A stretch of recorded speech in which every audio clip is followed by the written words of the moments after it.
राहुल राणा 16 साल के बाद केंद्र सरकार के प्रयास से, भारत के प्रधानमंत्री नरेंद्र मोदी जी की कूटनीति से, डोनाल्ड ट्रंप से, यूएस की सरकार से प्रत्यार्पण करने का प्रयास सफल हुआ।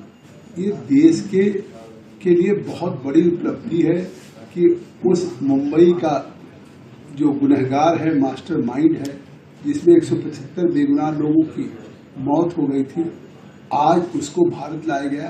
केवल उसकी फांसी की सजा नहीं होगी, अब बहुत से एनआईए के रिमांड पे उसको कोर्ट ने दिया है, तो निश्चित तौर से एनआईए उन तमाम भी राज का पर्दाफाश करेगी कि क्या मुंबई के उस बड़े, जिस तरह से कसाब सहित 9 लोग आए थे और 4 दिन में जिस तरह से आतंकवाद की घटनाएं हुई थी, तो उनमें वहाँ के लश्कर तोयबा का किनका हाथ है, आईएसआई या वहाँ की सरकार या वहाँ की आर्मी। और पाकिस्तान इससे निश्चित तौर से केवल राहुल राणा का प्रत्यार्पण नहीं हुआ, पाकिस्तान पूरी दुनिया के सामने आतंकवाद में बेनकाब हो जाएगा। क्योंकि नरेंद्र मोदी जी लगातार कहते हैं कि अगर आज पूरी दुनिया में आतंकवाद है तो उस आतंकवाद की नर्सरी या उस आतंकवाद को फलने फूलने का उसी पाकिस्तान से ही मौका है। बीजेपी की सरकार थी तो क्यों नहीं उस समय लाया गया? देखिए, केवल डोजियर दिया जाता था। गृह मंत्री थे चिदम्बरम जी, केवल कहते थे कि इनका प्रत्यार्पण होना चाहिए, कोई प्रयास नहीं था। आज एक प्रयास हुआ, तब हमको 16 सालों बाद सफलता मिली है।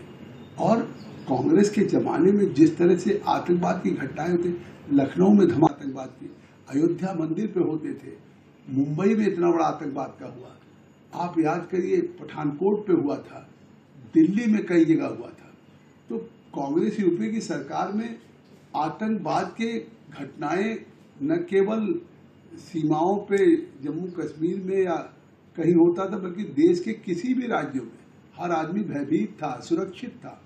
और जब से बीजेपी एनडीए की सरकार आई है, आज पूरा देश सुरक्षित हुआ। इस तरह की कोई आतंकवाद की घटनाएं नहीं हुई।